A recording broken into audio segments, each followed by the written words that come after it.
국내에서 신종 코로나 바이러스 감염증 확진자가 추가로 발생하지 않은 가운데 첫 완쾌 사례가 나왔습니다. 바로 두 번째 환자인데요. 네, 보건당국이 퇴원 조치를 검토하고 있습니다. 취재기자 연결합니다. 소재영 기자. 네, 저는 국립중앙의료원에 나와 있습니다. 오늘은 확진자가 늘지 않았습니다. 현재까지 확진자는 15명 그대로 유지되고 있는 상황입니다. 보건당국은 이들 확진자 가운데 첫 완쾌 사례도 나왔다고 설명했습니다. 지난달 22일 중국 우한에서 김포공항을 통해 입국한 55살의 한국인 남성입니다. 인후통 등 의심 증상을 보이다 입국 이틀 뒤에 국내 두 번째 확진 판정을 받았습니다. 이 환자는 현재 이곳 국립중앙의료원 음압병실에서 치료가 진행 중인데 보건당국은 항바이러스 투여를 중단하고 퇴원 조치를 검토하고 있다고 밝혔습니다. 나머지 환자들 역시 상태는 양호한 것으로 전해졌습니다. 오늘 보건당국은 국내 확진 환자들에 대한 분석도 내놨는데요. 4명이 중국 우한에 있는 의류상가 더 플레이스에서 감염된 것으로 추정되고 있습니다. 15번 환자는 더 플레이스에서 매장을 운영하고 있었고 3번과 7번은 이 상가에서 근무를 했으며 8번 환자는 상가를 종종 방문한 적이 있었습니다. 확진자 15명 가운데 9명이 중국에서 유입됐는데 더 플레이스가 주요 감염지로 지목된 겁니다.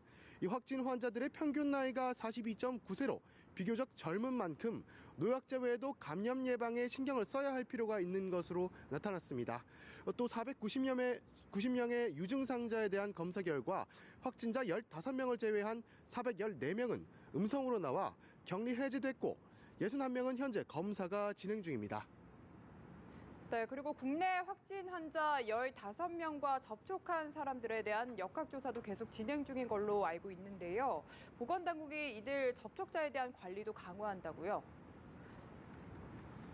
네, 말씀하신 대로 접촉자는 크게 늘었습니다. 1번부터 15번 환자까지 접촉한 사람은 현재까지 913명입니다.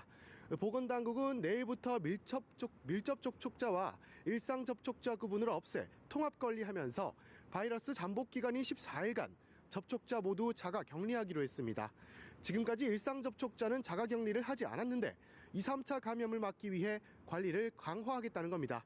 또 확진 환자와 2m 이내에 있었던 사람이나 확진 환자가 폐쇄 공간에서 마스크를 쓰지 않은 상태에서 기침을 한 경우 같은 공간에 있는 사람이 접촉자로 분류됩니다.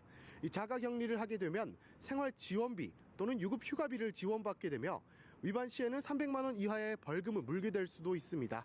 중국 우한에서 귀국한 교민의 상태도 궁금하실 텐데요. 2차 입국 대상자 333명에 대해 검사 결과 당초 의심 증상을 보인 7명을 포함해 모두 음성으로 확인됐습니다. 이에 따라 1, 2차에 걸쳐 귀국한 교민 701명 가운데 확진자 1명을 제외한 모두가 음성 판정을 받았습니다.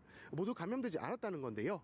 보건당국은 입국일로부터 14일간의 격리 기간이 끝나면 한 차례 더 검사를 해 이상이 없는 경우 격리를 해제할 방침입니다.